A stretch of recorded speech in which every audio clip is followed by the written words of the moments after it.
The stagecoach rattled into Petaluma, California, on a blistering afternoon in July of 1878. And when the door opened, a woman stepped down who would change everything Isaiah Jenkins thought he knew about keeping his distance from trouble.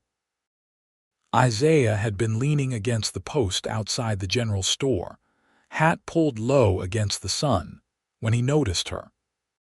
She moved carefully, as though every step required consideration, and when she reached up to adjust the shawl covering her shoulders despite the oppressive heat, he caught a glimpse of what looked like an angry red mark snaking up the side of her neck. Her dress was modest, dusty from travel, and her dark blonde hair was pinned back in a simple style that suggested practicality over vanity. What struck him most were her eyes, a clear gray that swept across the town with an expression he recognized from his own mirror on bad mornings. Wariness. The kind that came from experience rather than disposition. She carried a single worn carpet bag and asked the driver something in a voice too low for Isaiah to hear. The man pointed toward the boarding house at the end of the street, and she nodded once before setting off in that direction, her steps measured and deliberate. Isaiah watched her go, then shook his head and returned his attention to the list his foreman had given him that morning. He had come into town for supplies, not to get curious about strangers. At 28, he had learned that particular lesson more times than he cared to count. His ranch, the Double J, sat about 5 miles outside of town, and he had built it up from nothing over the past 6 years through hard work and an unwillingness to get distracted by things that were none of his business. Still, something about the woman stuck in his mind as he loaded sacks of flour and sugar into his wagon. The way she had moved, the careful control in every gesture. 3 days passed before he saw her again. Isaiah had come into town to pick up a package at the post office and was crossing the street when he nearly collided with her outside the seamstress shop. She stepped back quickly, her hand instinctively going to her left arm, and he saw her wince. "Sorry, madam," he said, removing his hat. "Wasn't watching where I was going." She looked up at him, and he saw the wariness intensify in those gray eyes. Up close, he could see faint lines around them that suggested she was perhaps 23 or 24, though there was something in her expression that seemed older. The mark he had glimpsed before extended from beneath her collar, a scar that looked like it might have come from a burn. She seemed to realize he had noticed it and adjusted her shawl higher despite the heat. "No harm done," she said quietly, and moved to step around him. "You are new in town," Isaiah said, then immediately wondered why he had bothered to state the obvious. She paused, looking back at him with an expression that suggested she was debating whether to respond. "I arrived a few days ago," she said finally. "Isaiah Jenkins," he offered, extending his hand. "I run the Double J ranch outside of town." She hesitated, then briefly touched his hand. Her grip was light, barely there, as though she was afraid of the contact. "Amelia Evans," she said. "Welcome to Petaluma, Miss Evans. If you need anything, the folks here are generally helpful. Mrs. Patterson, who runs the boarding house, is particularly kind." "Mrs. Patterson has been very gracious," Amelia said. There was a formality to her speech that suggested education, and Isaiah found himself wondering what had brought her to a small California town like Petaluma. "I should be going. Good day, Mr. Jenkins." She moved past him before he could respond, walking with that same careful precision he had noticed before. Isaiah stood there for a moment, watching her go, then shook his head and continued to the post office. Not his business. Definitely not his business. But that evening, as he sat on the porch of his ranch house watching the sun set over the rolling hills, he found himself thinking about the guarded look in her eyes and the scars she had tried to hide. He wondered what had happened to put that expression on her face, then reminded himself firmly that wondering was the first step toward getting involved. And getting involved was something he had sworn off after the last time it had nearly cost him everything. The next Sunday, Isaiah rode into town for church services. He was not particularly devout, but he had learned that showing up regularly was good for business and kept the town matrons from trying to save his soul with weekly visits to his ranch. He tied his horse outside the small white building and nodded to several familiar faces as he made his way inside. Amelia was sitting in the back row, her posture perfectly straight, hands folded in her lap. She wore a high-necked dress in a pale blue that should have been too warm for the weather, and her shawl was draped carefully across her shoulders. Isaiah found himself taking a seat a few rows ahead, close enough that he could see her in his peripheral vision without obviously staring. Reverend Matthews gave a sermon about compassion and welcoming strangers, and Isaiah tried to focus on the words rather than the quiet presence of the woman behind him. After the service, he lingered outside, ostensibly talking to his neighbor George Winters about a horse trade, but really waiting to see if Amelia would emerge. She did, moving carefully down the steps, and was immediately intercepted by Mrs. Patterson and two other women from the town. Isaiah watched as they spoke to her, saw the way she smiled politely, but kept her arms wrapped around herself despite the questions they were asking. After a few minutes, she excused herself and began walking back toward the boarding house. Isaiah found his feet moving before his brain fully engaged. He caught up to her halfway down the street. "Miss Evans," he said, and she turned, that wariness flickering across her face again. "I hope you do not mind me saying so, but you look like you could use a friend in town." "That is kind of you, Mr. Jenkins, but I am quite all right," she said. "I am sure you are, but sometimes being all right and being comfortable are two different things." He paused, choosing his words carefully. "I run a cattle ranch like I mentioned. I also have a fair-sized vegetable garden that is producing more than I can handle right now. If you are interested, I could use some help harvesting and preserving. I would pay fair wages." She looked at him for a long moment, and he could see her weighing the offer, trying to determine what strings might be attached. "Why would you offer that to a stranger?" "Because you look like someone who could use honest work, and I actually do need the help. My housekeeper, Mrs. Chen, has been after me to do something with the garden before everything goes to waste. She is getting too old to handle it herself." "I see."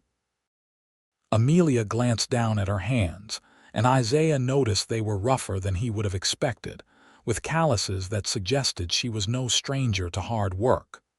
"What days would you need help?" "Whatever suits you. Could be a few hours here and there, or full days if you prefer." "Like I said, I would pay fairly." She was quiet for another moment, then nodded slowly. "I could come out on Tuesday and Thursday afternoons if that is acceptable." "That would be perfect. I can pick you up at the boarding house around 1 o'clock on Tuesday if that works. I can walk." "It is 5 miles, Miss Evans, and hot as blazes. I will pick you up." He said it gently but firmly and saw something shift in her expression. Not quite trust, but perhaps a small easing of the constant vigilance. "Very well, 1 o'clock on Tuesday. I will be there." She nodded once and continued toward the boarding house, and Isaiah watched her go, wondering what exactly he had just committed himself to and whether he was going to regret this decision. Tuesday arrived hot and clear, the kind of day where the sun felt like a physical weight pressing down from above.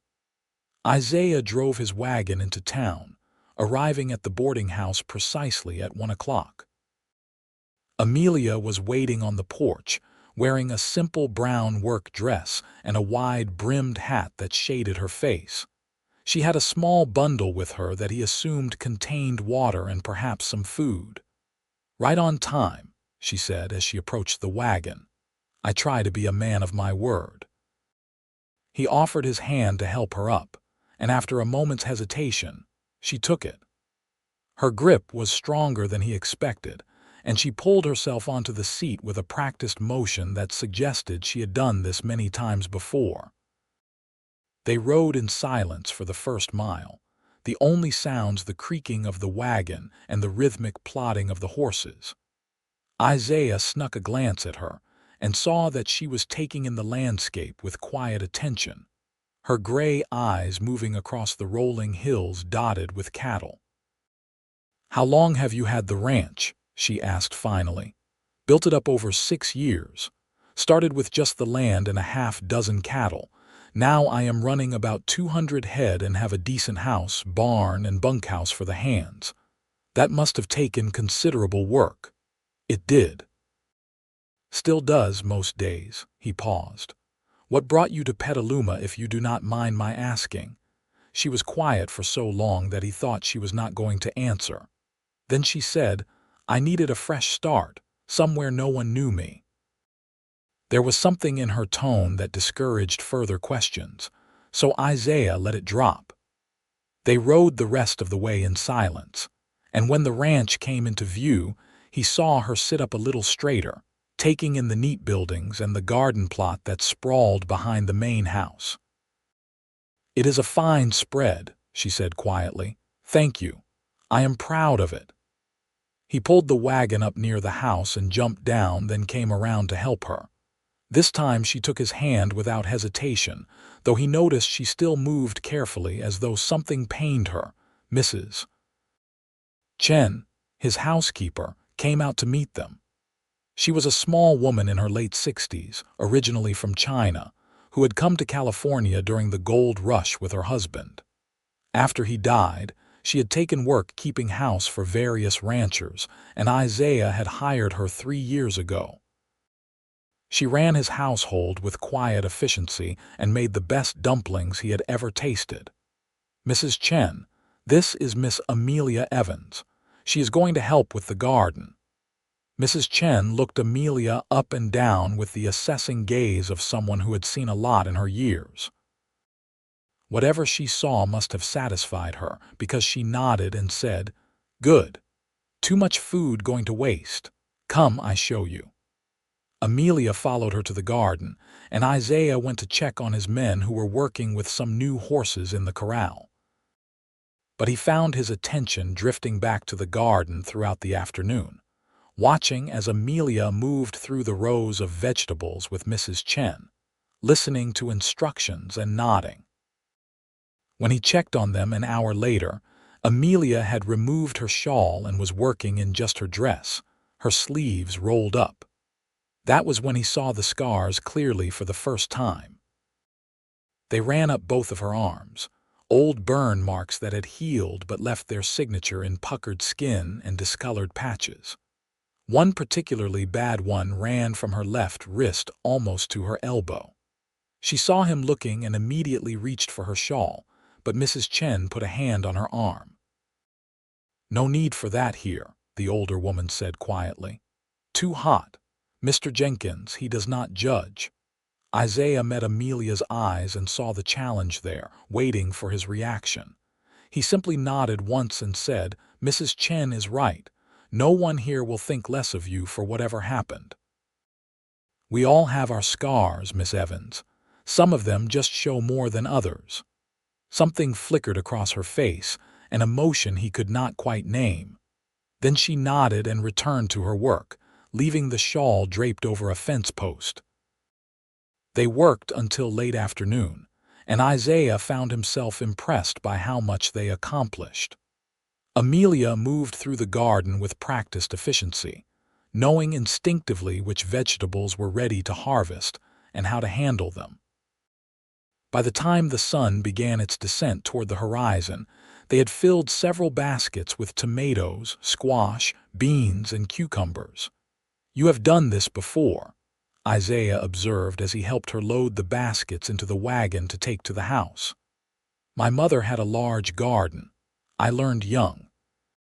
She paused. "That was a long time ago. Well, you have not lost the touch. This is more than Mrs. Chen and I could have managed in a week."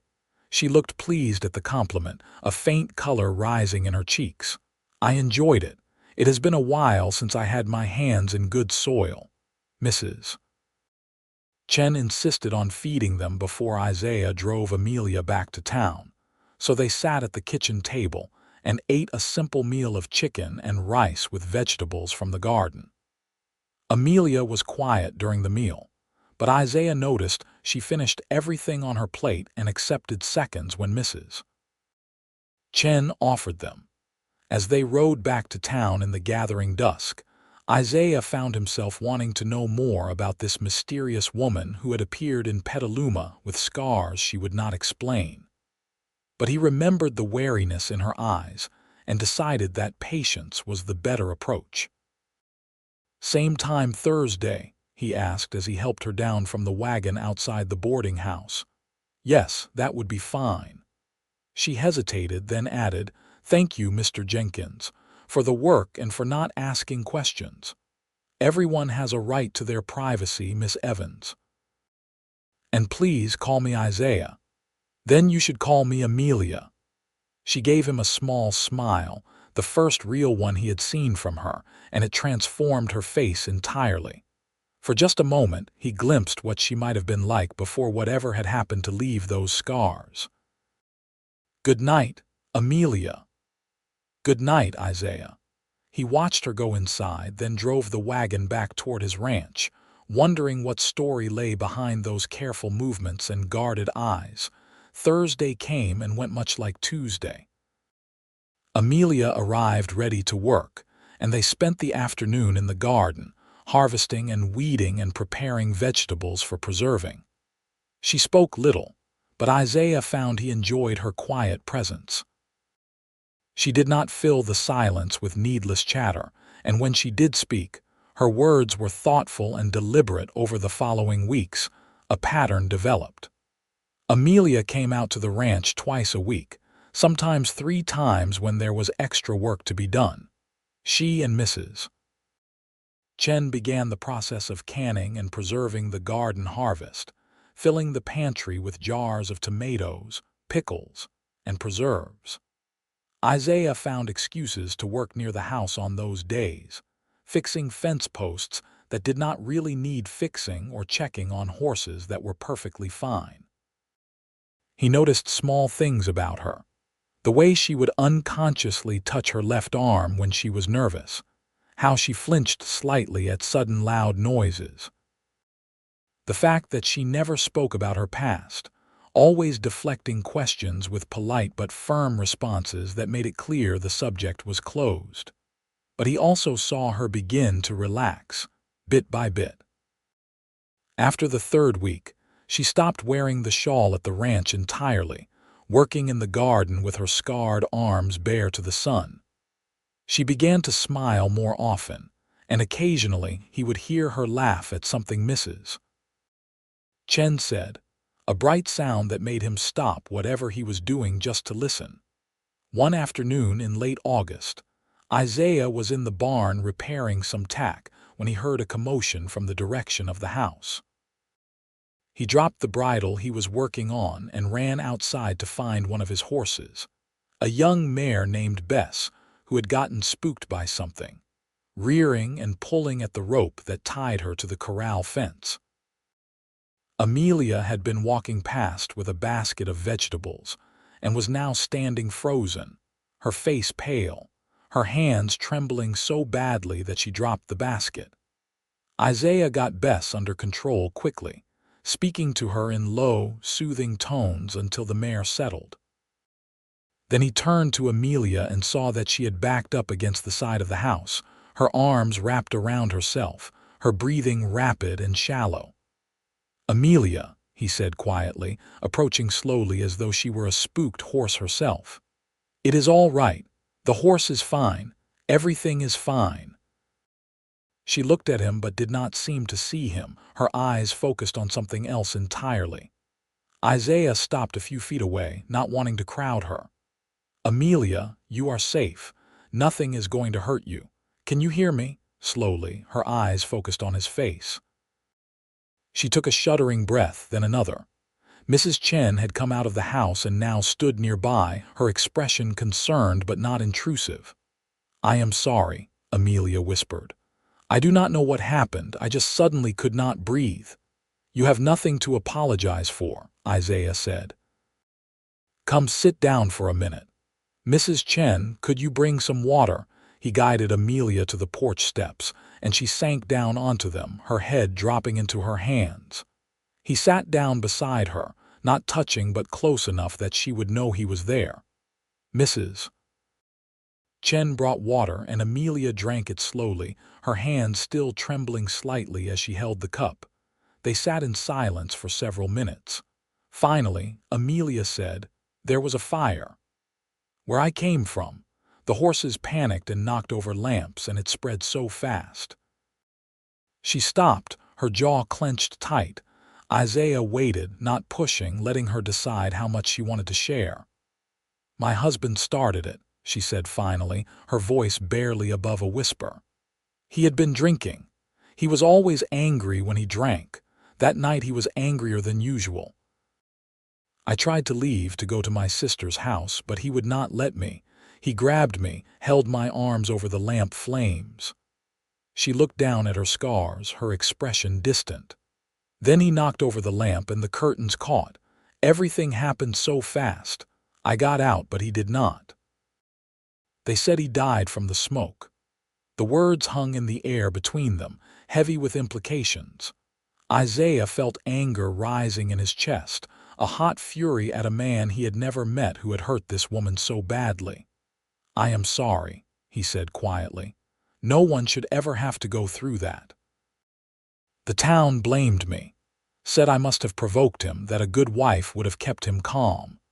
His family wanted me arrested for murder, even though the sheriff said it was clearly an accident. I could not stay there. Everyone looked at me like I was guilty." She finally turned to look at him, and her eyes were dry but haunted. "You are the first person I have told. I do not know why I am telling you now." "Because you needed to tell someone," Isaiah said. "And because you are safe here, I promise you that." He paused, choosing his words carefully. "You do not have to tell me anything else, Amelia. You do not have to explain the scars or the fear or any of it. You just have to heal. Take whatever time you need. This ranch, Mrs. Chen and me, we are here for you. No judgment, no questions you do not want to answer." She looked at him for a long moment, and something shifted in her expression. The constant wariness softened just a fraction, replaced by something that might have been the beginning of trust. "Thank you," she said softly. "No thanks needed." He stood and offered his hand. "Now, do you want to head back to town, or are you up for finishing the afternoon's work? No pressure either way." She took his hand and let him pull her to her feet. "I would like to finish, if that is all right, more than all right." They returned to work, and Isaiah found himself watching her more carefully now, seeing the courage it took for her to be here, to keep moving forward despite everything that had happened. His respect for her, already considerable, deepened into something more. September brought cooler weather and the beginning of fall roundup. Isaiah spent long days in the saddle with his men, gathering cattle from the far reaches of his property and preparing to take some of them to market in San Francisco. Amelia continued to come to the ranch, helping Mrs. Chen with the last of the harvest and beginning to take on other tasks around the house. She proved to be skilled with a needle and thread, mending shirts and trousers that had been piling up, and she had a way with the chickens that made them produce more eggs than Isaiah had seen in years. On a Friday afternoon in mid-September, Isaiah returned to the ranch house covered in dust and exhausted from a long day of work. He found Amelia in the kitchen with Mrs. Chen, the two of them laughing over something as they prepared dinner.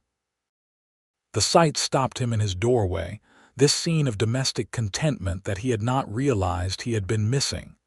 Amelia looked up and saw him, and her smile did not fade. Instead, it shifted, became something warmer and more personal. "You look like you could use a wash and a good meal," she said. "I could use both," he admitted. "Is there enough for an extra plate? I was not expecting you to still be here." "Mrs. Chen invited me to stay for dinner. I hope that is all right." "It is more than all right." He excused himself to wash up, and when he returned, they all sat down to eat together. It felt natural, comfortable, as though this was something they had been doing for years rather than months. After dinner, Isaiah walked Amelia out to the wagon. The sun was setting, painting the sky in shades of orange and pink, and the air had a pleasant coolness to it that spoke of the changing season. "I have been thinking," Isaiah said as he helped her up onto the seat. "Winter is coming, and the ride into town is going to get harder when the weather turns. Mrs. Chen has been after me to hire someone to help her full-time with the house and the chickens and such. The pay would be fair, and there is a small room off the kitchen that we could fix up for you if you were interested." Amelia looked down at her hands, folded in her lap. "Why are you being so kind to me, Isaiah? You do not know me." "For all you know, everything they said about me back in Nevada could be true." "I know you," he said firmly. "Maybe not your whole story, but I know the person you are. I have seen how hard you work, how kind you are to Mrs. Chen, how you treat the animals with gentleness. I see the strength it takes for you to face each day after what you have been through. That is enough for me." She was quiet for a moment, then said, "Where in Nevada did I say I was from?" "You did not. But you mentioned your sister and the climate and how the town reacted." "I have been around enough to make an educated guess, but if I am wrong, feel free to correct me." A small smile played at her lips. "You are not wrong. Virginia City. My husband worked in the mines. His family owned one of the smaller operations. And now you are here in California making a new life. There is no shame in that, Amelia, only courage." She looked at him then, really looked at him, and he saw something change in her expression. A softening, a warming, a recognition of the feelings that had been growing between them over these past months, feelings neither of them had been willing to acknowledge out loud. "I would like to take the job," she said finally. "If the offer is genuine. It is absolutely genuine. You can move in whenever you are ready.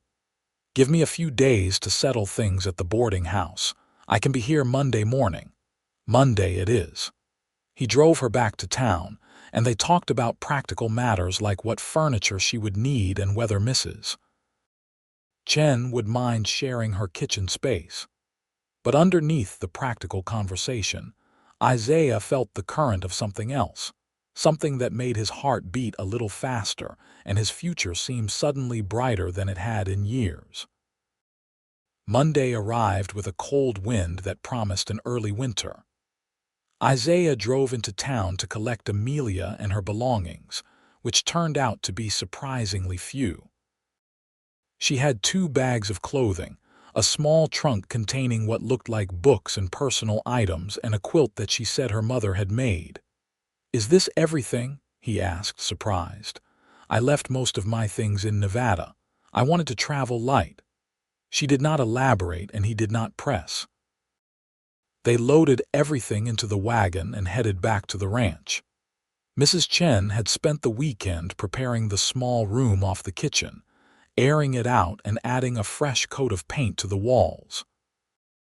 It was not large, but it had a window that looked out over the garden and enough space for a narrow bed, a dresser, and a small chair.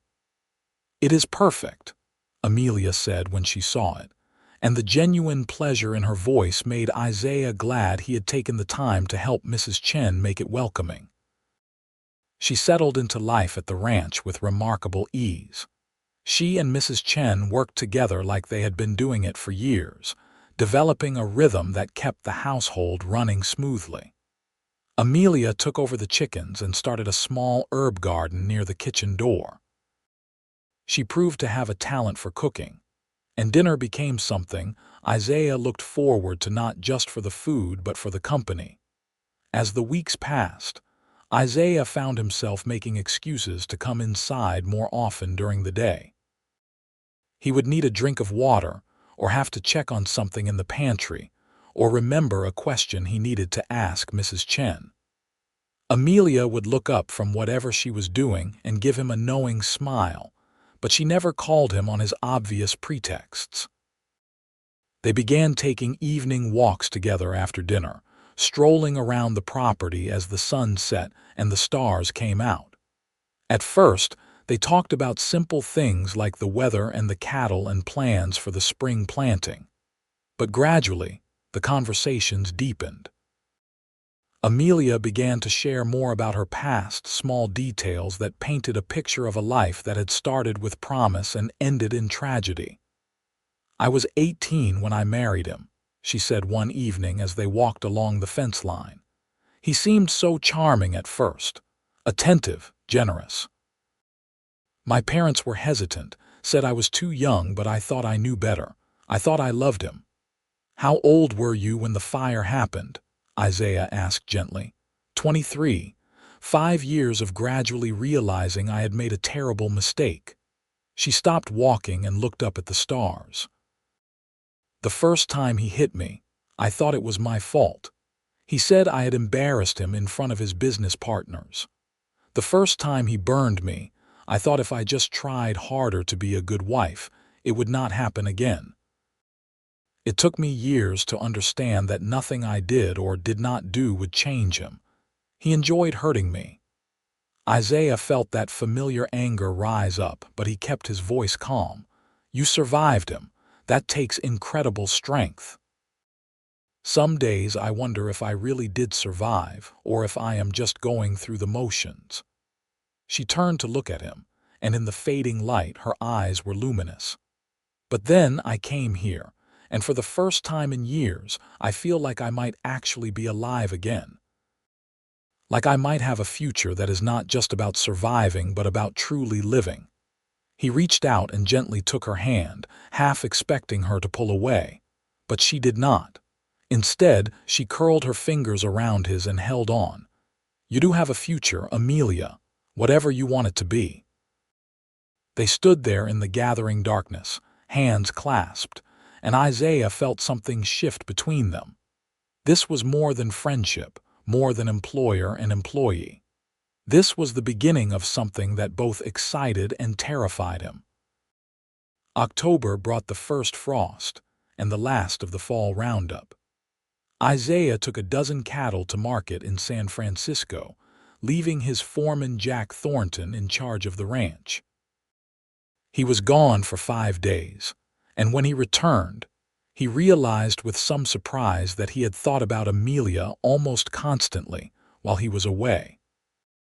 Not just in passing, but genuine longing to be back at the ranch, to see her smile and hear her voice and share the small moments that had become the best parts of his day.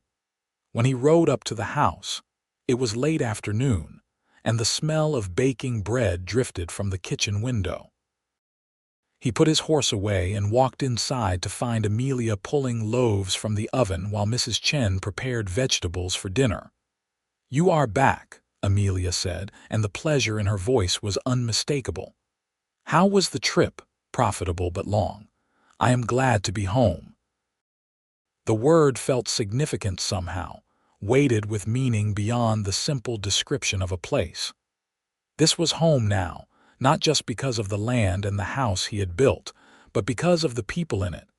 That evening after dinner, they took their usual walk. The air was crisp and cold, and Amelia had wrapped herself in a warm shawl. They walked in comfortable silence for a while, then Isaiah said, "I missed you while I was gone." She looked up at him, surprise and something else flickering across her face. "I missed you too." "Amelia, I need to be honest with you about something." He stopped walking and turned to face her.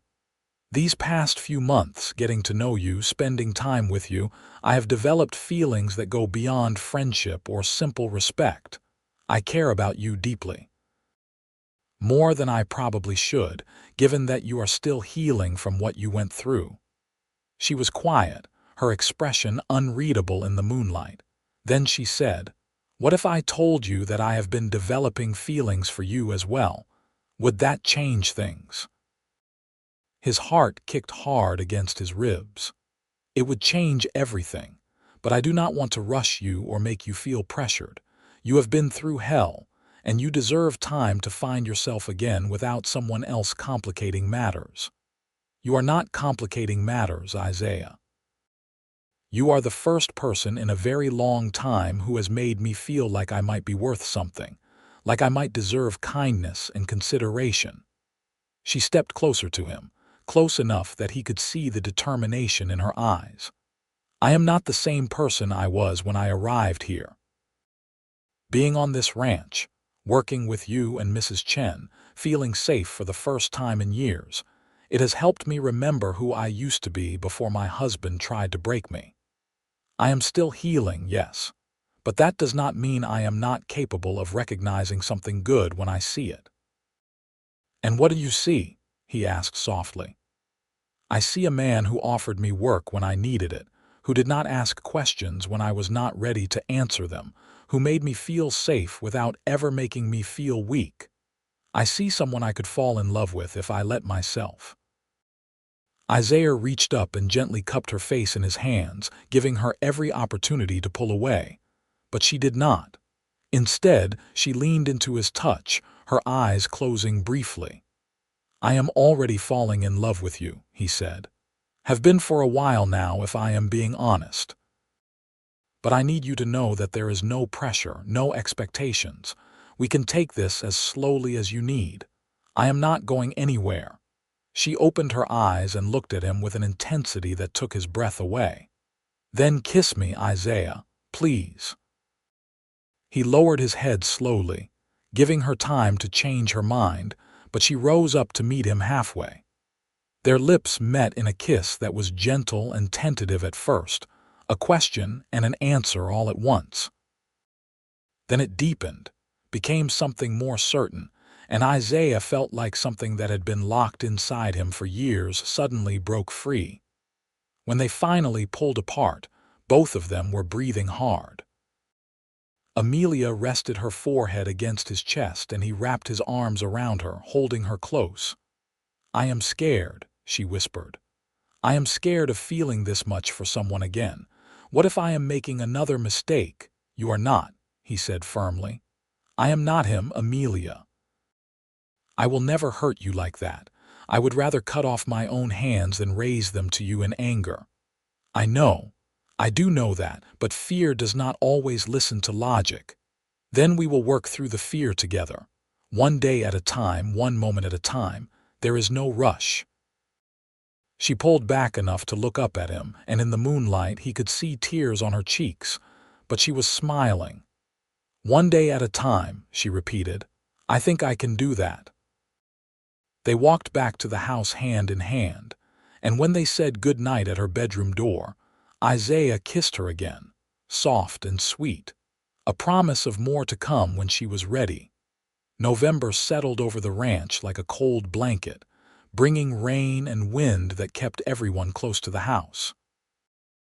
Isaiah used the time to catch up on paperwork and repairs, while Amelia and Mrs. Chen worked on sewing projects and preserving the last of the fall harvest. In the evenings, the three of them would sit by the fire, Isaiah reading aloud from the newspaper or a book while the women worked with their needles. It was a peaceful time, domestic and quiet, and Isaiah found he loved it more than he had ever expected. He had always thought of himself as a solitary man, content with his own company and the work of the ranch. But having Amelia there, sharing meals and conversations and those soft good-night kisses, made him realize what he had been missing. They were careful around each other, both of them aware of how fragile this new thing between them still was. But Isaiah noticed the small changes as the weeks passed. Amelia touched him more casually now, her hand on his arm when she passed him in the kitchen, her shoulder brushing his as they sat by the fire. She laughed more freely, and the shadows that had haunted her eyes when she first arrived began to fade. One evening in late November, as they sat together on the porch watching the sunset despite the cold, Amelia said, "I received a letter today from my sister." "Is she well?" Isaiah asked. Amelia had mentioned her sister a few times, but he knew they had not been in contact since Amelia left Nevada. "She is.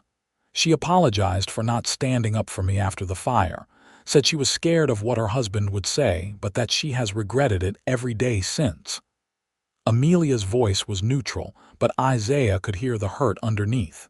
"She wants me to come visit for Christmas." "Are you going to go?" "No. I wrote back and told her I am building a new life here and I am not ready to return to Nevada, even for a visit." She turned to look at him. "I told her about you, about the ranch and Mrs. Chen, and how I have finally found a place where I feel safe." "What did you tell her about me specifically?" Isaiah asked, curious. "That I have met a good man who treats me with respect and kindness, that I am falling in love with him and I think he might love me back." She said it simply, matter of fact, but Isaiah could see the vulnerability in her eyes. "He does," Isaiah said softly. "Love you back, very much." She smiled, and it was like the sun coming out from behind clouds. "Good, because I am done being afraid. I am done letting what happened to me control my future. I love you, Isaiah Jenkins, and I am ready to start living again."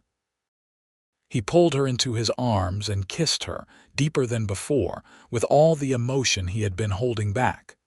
When they finally broke apart, both of them were grinning like fools. "Marry me," he said, the words surprising even himself. "I know it is soon, and I know you might need more time, but Amelia, I cannot imagine my life without you in it. Marry me and be my wife, and let me spend the rest of my days showing you what love is supposed to look like." She looked at him for a long moment, and he saw emotions flicker across her face too quickly to name. Then she said, "Yes, yes, I will marry you, but Isaiah, you need to understand something. My husband, he hurt me in ways that are not all visible. I still have nightmares sometimes. I still flinch at unexpected movements. I am working on it, getting better, but I am not completely healed yet. I know. And I am telling you that none of that matters to me. We will work through it together. I will be patient and understanding, and I will never, ever make you feel like you are anything less than the incredible woman you are." He took her hand and pressed it to his chest. "I am in this for the long haul, Amelia. All of it, the good and the difficult. That is what love means." Tears were streaming down her face now, but she was laughing too. "How did I get so lucky? To find you in the middle of nowhere, to have you see past the scars and the damage and still want me. The luck is all mine," he said firmly. "And for the record, I do not see you as damaged. I see you as strong and resilient and beautiful, inside and out. The scars are just proof that you survived. They are nothing to be ashamed of." She kissed him again, and this time there was no hesitation, no holding back. This was a woman claiming her future, choosing love over fear, and Isaiah felt honored to be the one she had chosen. They decided on a Christmas wedding, small and intimate, with just a few close friends from town and the ranch hands who worked for Isaiah. Mrs. Chen was thrilled with the news, and immediately began planning the wedding feast with an enthusiasm that made both Isaiah and Amelia laugh. December brought snow to the higher elevations and cold, crisp days that made the ranch look like something from a painting. Isaiah taught Amelia to ride properly, and they spent afternoons exploring the property on horseback, her laughter ringing out when her mare did something unexpected. He loved watching her come alive, seeing the joy return to her face as she discovered what it meant to feel free. They were married on Christmas Eve in the small church in Petaluma, with Reverend Matthews officiating. Amelia wore a simple dress in deep green that Mrs. Chen had helped her sew, and she carried a bouquet of evergreen branches tied with white ribbon. Isaiah wore his best suit and could not take his eyes off his bride as she walked down the aisle. When it came time for the vows, Isaiah took her scarred hands in his and said the words with complete conviction. I, Isaiah Jenkins, take you, Amelia Evans, to be my wife. I promise to love you, honor you, and cherish you for all the days of my life. I promise to be patient in the difficult times and joyful in the good times. I promise to build a life with you where you always feel safe, valued, and deeply loved. Amelia's voice was steady as she repeated her own vows, her gray eyes never leaving his face. When Reverend Matthews pronounced them husband and wife, Isaiah kissed her gently, aware of all the eyes on them but caring only about the woman in his arms. The reception was held at the ranch with Mrs. Chen having outdone herself with food and decorations.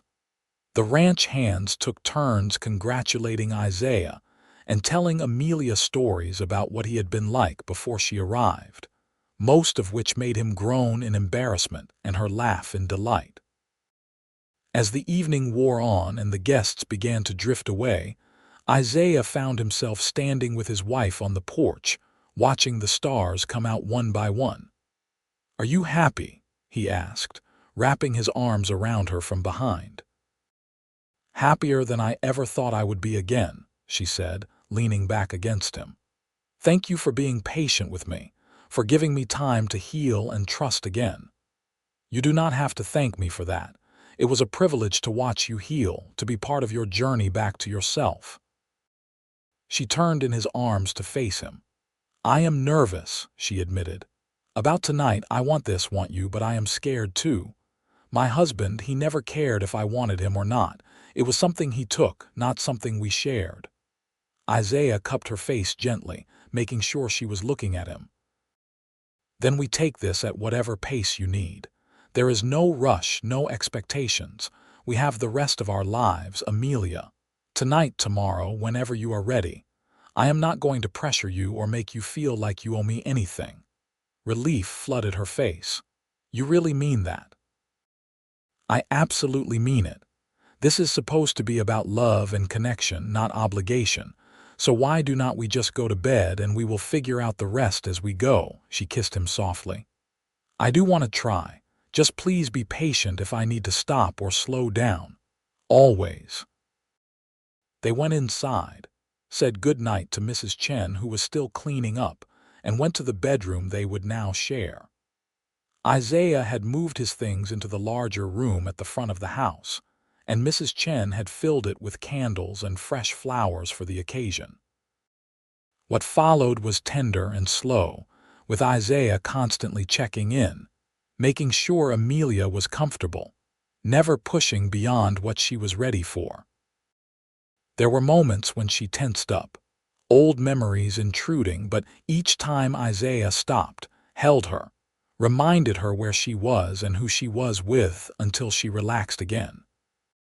And when they finally came together, it was gentle and sweet, an affirmation of the love and trust that had built between them. Afterward, they lay tangled together in the sheets, Amelia's head on Isaiah's chest, his hand stroking her hair. "Thank you," she whispered, "for making that beautiful instead of something to endure." "It should always be beautiful," he said, "and it will only get better as you continue to heal and feel more comfortable. I already feel more comfortable than I ever did in 5 years of marriage." She pressed a kiss to his chest. "I love you, Isaiah. I love you too, Amelia. My wife." She fell asleep in his arms, and Isaiah lay awake for a while, listening to her breathe, feeling grateful for whatever twist of fate had brought her to Petaluma and into his life. The winter passed in a blur of quiet domesticity. Amelia settled into her role as Isaiah's wife with a confidence that grew stronger every day. She took over much of the household management, working with Mrs. Chen to run things smoothly. She began raising her own flock of chickens, selling eggs in town, and using the money to buy fabric and supplies for her sewing projects. Isaiah noticed the nightmares began to fade as the months went by. There were still difficult nights, times when she would wake up gasping and afraid, but he learned how to help her through them, holding her and talking quietly until she remembered she was safe. They developed their own rhythms and rituals. Morning coffee together on the porch, even in cold weather. Evening walks around the property. Lazy Sunday afternoons spent reading together by the fire. Isaiah found himself happier than he had ever been, and watching Amelia blossom into the confident, joyful woman she was meant to be brought him more satisfaction than all his success with the ranch. Spring came early in 1879, bringing warmth and new life to the land. Amelia threw herself into planning an expanded garden, sketching out elaborate designs that would provide vegetables for the household and extra to sell in town. Isaiah indulged her, building new raised beds and ordering seeds from San Francisco. One morning in late March, Isaiah came in from checking on a pregnant cow to find Amelia sitting at the kitchen table with Mrs. Chen, both of them looking excited about something.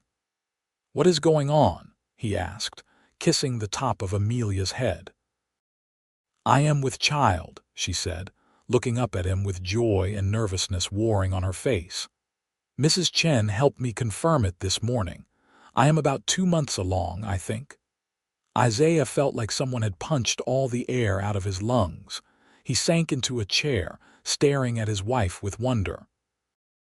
"We are going to have a baby. We are going to have a baby," she confirmed and then bit her lip. "Are you happy about it? We never really discussed children, and I know it is soon, but I really hope you are happy because I am terrified but also more excited than I can express." He pulled her into his arms, holding her tight. "I am thrilled, absolutely thrilled. You are going to be an amazing mother, Amelia." "I hope so." Her voice was muffled against his chest.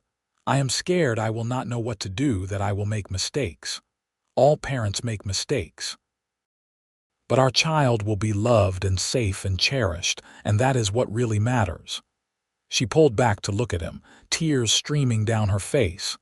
"This is really happening. We are really going to be parents. We really are, Mrs. Chen made a sound that might have been a happy sob and hugged them both, muttering in Chinese about babies and blessings, and how she had been hoping for this. The pregnancy was not easy. Amelia suffered from terrible morning sickness for the first several months, and there were days when she could barely keep anything down. Isaiah worried constantly, but the doctor from town assured them that while unpleasant, everything seemed to be progressing normally. As Amelia's belly began to swell, Isaiah found himself fascinated by the changes in her body. She caught him staring one evening as she prepared for bed and laughed. "What are you looking at? You, our baby, the miracle of all of this." He came over and placed his hand gently on her stomach. "I cannot believe there is a person growing in there, someone who is part you and part me. It is rather incredible when you think about it." She covered his hand with hers. "I never thought I would have this. Children, I mean. With my husband, the thought of bringing a child into that situation was unbearable. I took steps to prevent it, even though I knew he would be furious if he found out." "I am glad you did," Isaiah said seriously. "No child should have grown up in that environment. But this," she gestured at the ranch beyond, "this is perfect. Our child will be so loved, Isaiah, so safe. Absolutely safe, I promise you that." The summer was hot and uncomfortable for Amelia, but she refused to slow down, insisting on working in the garden and helping with the household tasks, despite Isaiah's protests. By August, she was wadding more than walking, her belly huge and round, and even Mrs. Chen was insisting she rest more. "I am not fragile," Amelia said one afternoon when Isaiah suggested she put her feet up. Women have been having babies since the beginning of time. I am perfectly capable of doing a few chores. I know you are capable, but that does not mean you have to do everything. Let me take care of you for once." She softened at that, reaching up to touch his face. "You take care of me every single day, Isaiah. You have since the moment I arrived, but I need to feel useful. I need to keep moving or I will go insane with the waiting. All right. But if you start to feel tired or uncomfortable, you will stop immediately. Deal. Deal."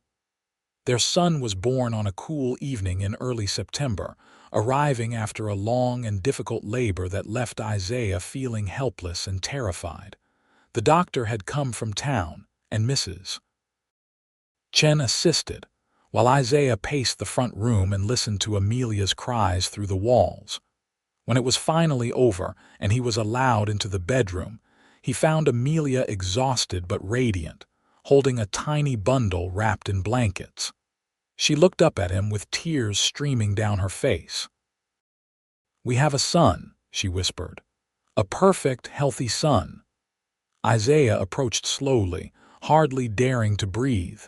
He looked down at the small red face of his child and felt something fundamental shift inside him. This tiny person, this perfect combination of him and Amelia, was the most beautiful thing he had ever seen. "Can I hold him?" he asked. "Of course." Amelia carefully transferred the baby to his arms, showing him how to support the head. Isaiah stood there, holding his son, and felt tears running down his own face. "Hello, little one," he said softly. "Welcome to the world. I am your father, and I am going to spend the rest of my life making sure you are safe and happy and loved." The baby made a small noise, and Isaiah felt his heart expand to a size he had not known was possible. They named him Isaac Matthias Jenkins, after Isaiah's grandfather and Amelia's father. He was a good baby for the most part, though he had powerful lungs when he wanted to make his displeasure known. Amelia took to motherhood with a natural grace that amazed Isaiah, though he could see the exhaustion in her eyes from the sleepless nights. "Let me take him tonight," Isaiah would say when Isaac woke crying at 2 in the morning. "You need to rest." "You have to be up early to work the ranch," Amelia would protest, but she always looked relieved when he insisted. They settled into the new rhythms of life with an infant. The three of them plus Mrs. Chen, who doted on Isaac like he was her own grandchild. Isaiah found himself rushing through his work so he could get back to the house to spend time with his son, watching in wonder as the baby grew and changed day by day. Amelia healed well from the birth, though Isaiah noticed she was more protective than most mothers, always keeping Isaac close, always watching for potential dangers. He understood where it came from, the trauma of her past making her hyper-vigilant about her child's safety. "He is fine," Isaiah would say gently when he found her checking on Isaac for the 4th time in an hour while he slept. "He is safe, Amelia. No one is going to hurt him here. I know that logically, but sometimes I cannot help the fear." She looked at him with haunted eyes. "What if something happens to him? What if I am not careful enough? Then we will deal with it together. But you cannot protect him from everything, my love. All we can do is our best and trust that it will be enough." She leaned into him, and he wrapped his arms around her, the two of them standing over their sleeping son. "I love you," she whispered. "Thank you for being patient with my crazy." "You are not crazy. You are a mother who has been through hell and is determined to protect her child." "That is completely understandable." As Isaac grew from an infant into a toddler, the ranch thrived. Isaiah expanded his herd, bought some additional land, and built a new barn. Amelia started a small business selling her preserves and baked goods in town, using the money to buy fabric and materials for the clothes she made for Isaac and to save for their future. They were happy in a way that felt almost too good to be true. Sometimes Isaiah would look around at his beautiful wife. his healthy son, his prosperous ranch, and wonder what he had done to deserve such blessings. One evening in the spring of 1881, as they sat on the porch watching 3-year-old Isaac chase chickens around the yard, Amelia said, "I think I am pregnant again." Isaiah turned to her in surprise. "Are you certain?" "Not entirely, but all the signs are there. I thought you should know." He pulled her into his arms, kissing her soundly. "That is wonderful news. You are not worried about managing 2 children, not even a little bit. We managed with Isaac, and we will manage with this one too. Besides, Mrs. Chen will be thrilled. She has been dropping hints about wanting more babies around." Amelia laughed. "She has been rather transparent about that, hasn't she?" The pregnancy was easier than the first one, though Amelia was exhausted from chasing after Isaac while her belly grew. Their second child, a daughter they named Anna Rose Jenkins, arrived in early December just before Christmas. She was smaller than Isaac had been, with dark hair like her mother and Isaiah's blue eyes. "We have one of each," Amelia said as she held Anna while Isaac stood next to the bed, fascinated by his new sister.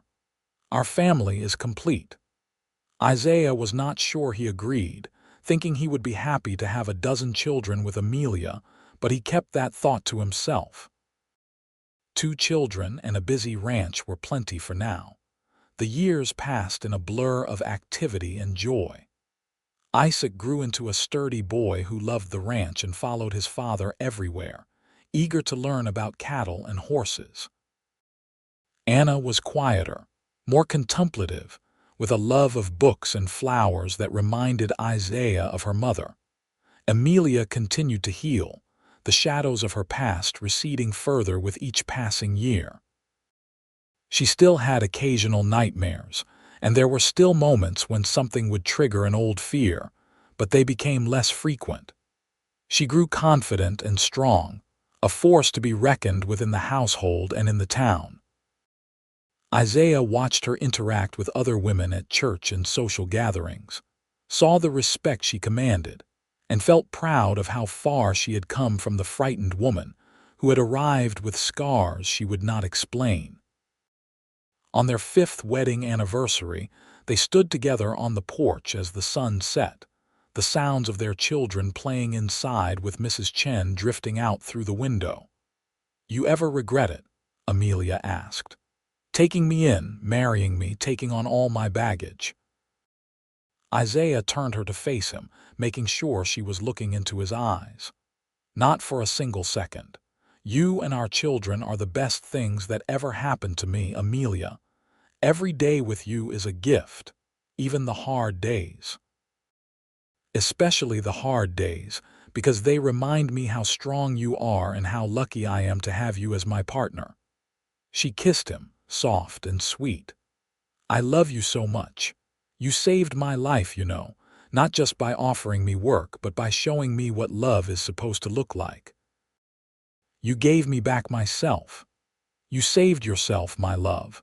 I just provided a safe place for you to do it." As they stood there watching the stars come out, Isaiah reflected on the journey that had brought them to this moment. From that hot day in July, when a scarred woman had stepped off the stagecoach to this evening, surrounded by love and family and happiness, it had been a remarkable path. The years continued to unfold with their mixture of challenges and joys. The ranch continued to prosper, allowing Isaiah to hire more hands and expand the operation. Amelia's preserves business grew to the point where she was supplying several stores in nearby towns, and she took pride in contributing to the family finances. Isaac turned out to have a natural talent with horses, able to gentle even the most skittish animal with patience and quiet confidence. By the time he was 10, he was helping his father train the young horses they raised. Anna discovered a love of gardening and worked with her mother to expand and improve the vegetable and flower gardens around the house.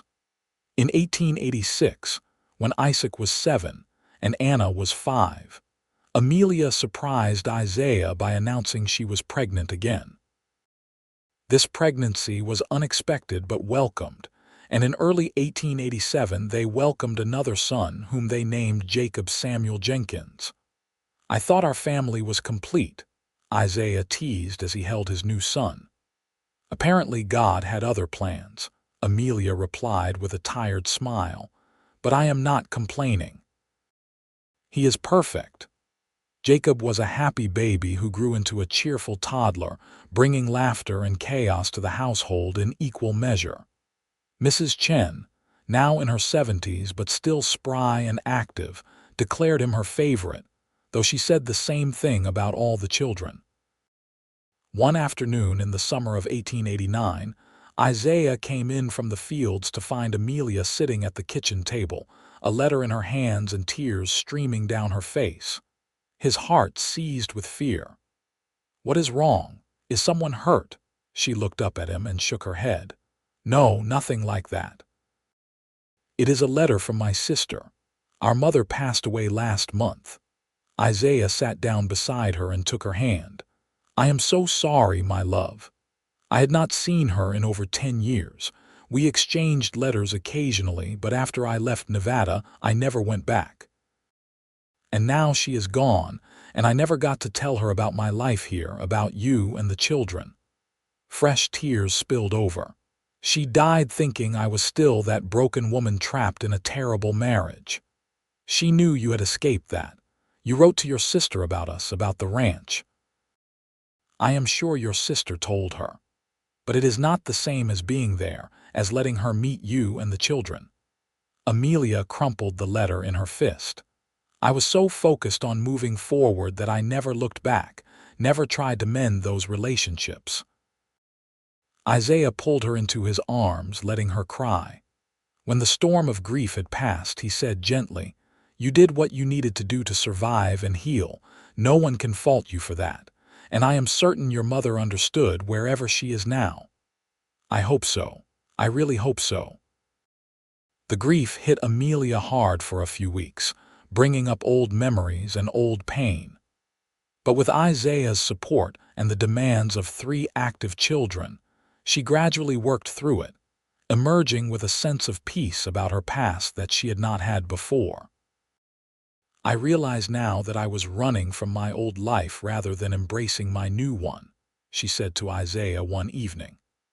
"I was so afraid of being pulled back into that darkness that I cut off everything, even the good parts. But I am not that scared woman anymore. I am strong enough now to acknowledge my past without being controlled by it." "You are one of the strongest people I know," Isaiah agreed. "And watching you heal and grow has been one of the great privileges of my life." The 1890s brought new challenges and changes. The cattle industry shifted, railroads expanded, and the wild frontier Isaiah had known as a young man began to disappear, replaced by settlements and civilization. But the Double J Ranch adapted and thrived, and Isaiah's reputation as a fair employer and skilled rancher spread throughout the region. Isaac, now a teenager, began talking about his plans for the future. He wanted to expand the horse breeding operation, seeing opportunity in the growing demand for quality working animals. Isaiah encouraged him, proud of his son's ambition and business sense. Anna, 12 years old and already showing signs of the beauty she would become, announced her intention to become a teacher. She spent her free time reading every book she could get her hands on and helping the younger children in town with their lessons. Jacob, at 5, was still figuring out who he was, but he showed an early interest in building and fixing things, constantly taking apart and reassembling whatever he could get his hands on. On a warm evening in May of 1893, Isaiah and Amelia celebrated their 15th wedding anniversary with a party that brought together friends from all over the region. As Isaiah looked around at the crowd of people laughing and talking, at his children running around with their friends, at his wife smiling as she chatted with the other women, He felt a profound sense of contentment. Later, after the guests had gone and the children were in bed, Isaiah and Amelia sat together on the porch in their usual spot.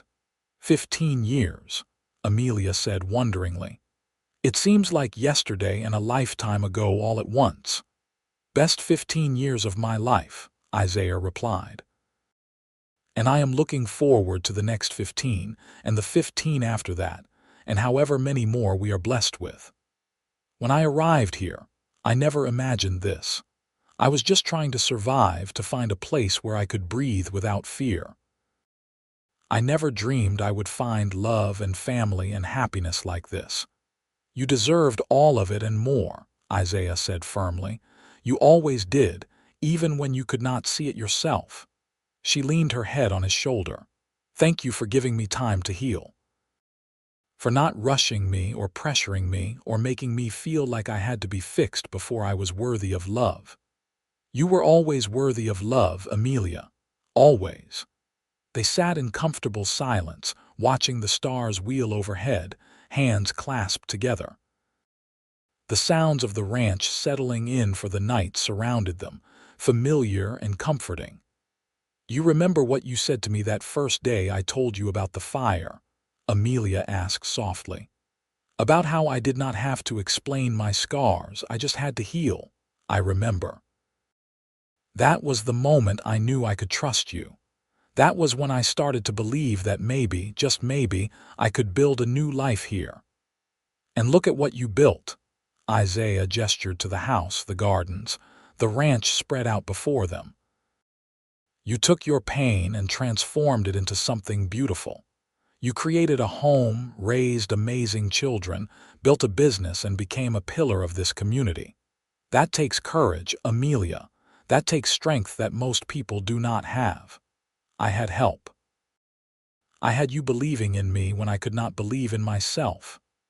We helped each other, Isaiah corrected.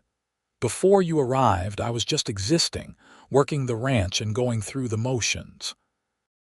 You taught me what it meant to truly live, to open my heart to another person, to build something meaningful beyond land and cattle. She lifted her head to look at him, and even in the dim light, he could see the love shining in her eyes. I love you, Isaiah Jenkins. More than I ever thought it was possible to love another person. And I love you, Amelia Jenkins, my wife, my partner, my heart. They kissed, sweet and lingering, a reaffirmation of all the years and experiences they had shared. The years continued to pass, bringing their share of joys and sorrows. Mrs. Chen passed away peacefully in her sleep in 1895, and the entire household mourned the loss of the woman who had been friend, grandmother, and rock of stability for so many years. Amelia took over full management of the household, and they hired a younger woman from town to help with the heavier chores. Isaac, at 19, took over management of the horse breeding operation, showing a business acumen that impressed even his father. Anna, 16, left to attend a teaching college in Sacramento, writing home regularly with tales of her studies and the wider world she was discovering. Jacob, now 11, had become his father's shadow, learning everything he could about running a ranch. In the spring of 1898, Amelia discovered she was pregnant again, much to everyone's surprise. She was 39 now, and this pregnancy was harder than the others, with complications that had the doctor visiting regularly. Isaiah worried constantly, remembering how difficult the birth of their first child had been, but Amelia remained calm. I have been through worse, she said when he tried to convince her to stay in bed. I am not fragile, Isaiah. I am just pregnant. Their fourth child, a daughter they named Emily Grace Jenkins, arrived in December of 1898 after a labor that terrified Isaiah, but that Amelia handled with characteristic strength. The baby was healthy and perfect, with blonde hair like her mother and a disposition that suggested she was going to be a force to be reckoned with. 4 children, Isaiah said as he held Emily while Amelia rested. "We have quite a legacy, you and I." "We do indeed," Amelia agreed tiredly. "And I am officially done. This is our last one, Isaiah. My body is telling me very clearly that 4 is enough," he laughed. "4 is more than enough. 4 is perfect." As the new century approached, Isaiah found himself reflecting on how much had changed since that July day in 1878 when Amelia had stepped off the stagecoach. They had built a life together that exceeded anything he could have imagined, filled with love and family and purpose. Amelia's scars were still there, faded now but visible, a permanent reminder of what she had survived. But they no longer defined her. When people looked at Amelia Jenkins, they saw a successful businesswoman, a devoted mother, a respected member of the community, and a loving wife. The scars were just one small part of a much larger, more beautiful story. On New Year's Eve of 1899, as the world prepared to enter a new century, Isaiah and Amelia stood on their porch watching fireworks someone had set off in town. Isaac was home from a buying trip, Anna was back from college for the holidays, and Jacob and Emily were asleep inside after all the excitement of the evening. "A new century," Amelia said wonderingly. "Can you believe how much has changed?" "It has been quite a journey," Isaiah agreed. "And I would not change a single moment of it. Not even the hard parts, especially not the hard parts. They made us who we are, brought us to where we are." She turned to face him, and in the flickering light of the distant fireworks, he could see the girl she had been and the woman she had become, layered together into someone extraordinary. "When I arrived here with scars I would not explain, I never dreamed I would find this. A man who would tell me I just needed to heal, who would give me space and time and unconditional love while I figured out how to put myself back together. You put yourself back together, my love. I just had the privilege of watching it happen. We healed each other," she said softly. "You like to say I saved you from just existing, but you saved me from something far worse. You saved me from believing I was unworthy of love and happiness."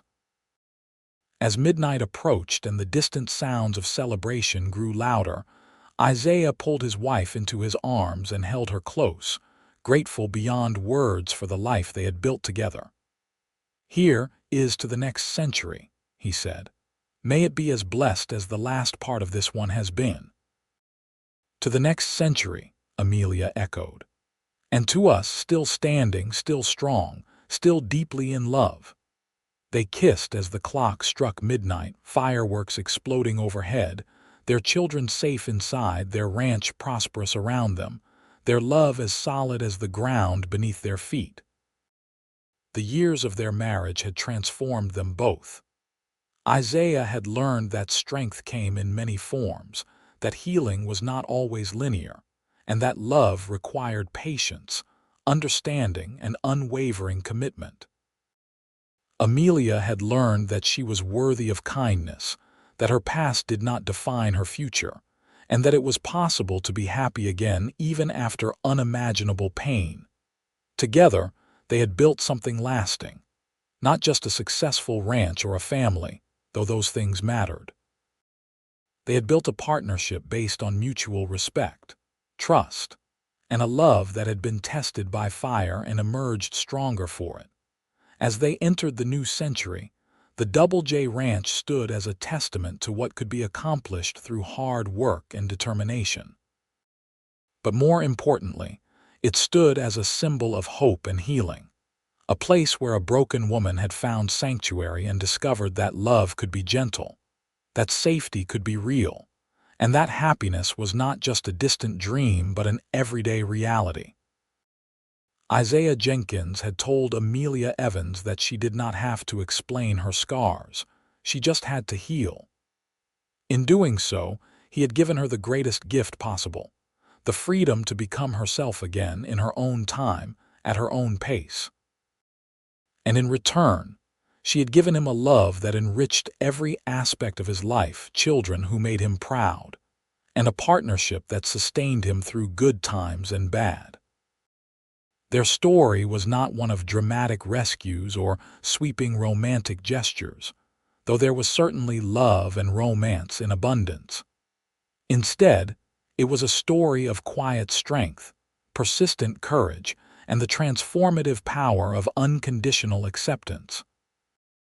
It was a story of two people who found each other when they both needed it most and built something beautiful out of the ruins of Amelia's past. The scars remained, physical reminders of what Amelia had survived, but they were no longer sources of shame or pain. They were simply part of her story, marks of survival and strength that her children would grow up seeing as normal, never knowing a time when their mother tried to hide them. And on warm summer evenings, when Isaiah and Amelia sat together on their porch watching the sun set over the California hills, those scars were barely visible in the golden light. What showed instead was the contentment in Amelia's smile, the peace in her eyes, and the love that radiated from every gesture as she reached for her husband's hand. She had arrived with scars she would not explain. He had told her she did not have to, that she just needed to heal. And together, they had built a life that proved healing was not only possible but beautiful, that love could overcome even the darkest past, and that happiness was worth fighting for, worth waiting for, worth building carefully and deliberately over years of patient devotion. Their children grew up in a home filled with laughter and love, never knowing fear, always knowing they were cherished. Isaac eventually married and built his own home on a corner of the ranch, raising horses and a family of his own. Anna became a respected teacher, touching countless lives with her patience and wisdom. Jacob took over management of the ranch when Isaiah decided to step back, running it with the same integrity and dedication his father had shown. And Emily, the baby of the family, grew up strong and fearless, secure in the knowledge that she was loved beyond measure. Through it all, Isaiah and Amelia remained each other's touchstone, the center around which everything else revolved. They aged together gracefully, their love deepening with each passing year, their partnership growing stronger as they faced the challenges that life inevitably brought. When Isaiah was 70 and Amelia 68, they sat together on their porch on a warm July evening, much like they had done countless times before. The ranch was quieter now, with Jacob and his family living in the main house and taking care of the day-to-day operations. But Isaiah and Amelia still lived in the small cottage they had built for themselves nearby, maintaining their independence while staying close to family. "You remember the day we met?" Amelia asked, her hair silver now but her gray eyes still bright and alert. "I remember a woman stepping off a stagecoach, moving like every step hurt, trying to hide scars that told a story she was not ready to share," Isaiah replied. "I remember thinking she was the most interesting person I had ever seen. I thought you were going to be like everyone else. Curious, judgmental, determined to know every detail so you could decide if I was worthy of your time. And instead you offered me work and respect and the space to find myself again. You changed my life, Isaiah Jenkins. No, my love, you changed your own life. I just had the good fortune to be present while you did it." She leaned her head on his shoulder, a gesture as natural now as breathing after more than 40 years of marriage. "We had a good life, did we not? We had a magnificent life. We still do." They sat in comfortable silence, watching their grandchildren play in the yard, listening to the sounds of the ranch that had been their home for so long. The air was sweet with the scent of flowers from the garden that Amelia still tended, and the setting sun painted the sky in shades of gold and pink. "I love you," Amelia said softly. "Thank you for giving me a life worth living." "Thank you for sharing it with me," Isaiah replied, pressing a kiss to her silver hair. "Thank you for being brave enough to heal, strong enough to love again, and patient enough to build a life with a stubborn cowboy who fell in love with you the moment he saw you." She laughed, the sound still as bright and joyful as it had been 4 decades earlier. "Only you would describe yourself as stubborn. Well, I was. Had to be stubborn to wait for you to trust me, to give you the time you needed without pushing. Best stubbornness I ever encountered." As the sun finally sank below the horizon and the first stars appeared in the darkening sky, Isaiah and Amelia Jenkins sat together, hands clasped, hearts intertwined, surrounded by the life they had built and the love that had sustained them through every trial and triumph. The woman who had arrived with scars she would not explain had become a wife, mother, grandmother, and pillar of the community. The cowboy who had told her she just needed to heal had become her partner, her protector, her greatest advocate, and the love of her life. Their story was complete, a testament to the power of patience, the strength of unconditional love, and the possibility of healing even the deepest wounds. It was a story that would be passed down through generations, told by their children and grandchildren as an example of what true love looked like, how it could transform lives and create beauty from ashes. And every time someone asked about the faded scars on Grandma Amelia's arms, the family would smile and tell them about a brave woman who survived the unthinkable, a kind cowboy who offered her sanctuary, and a love story that proved healing was always possible when you found the right person to stand beside you through the journey. The end.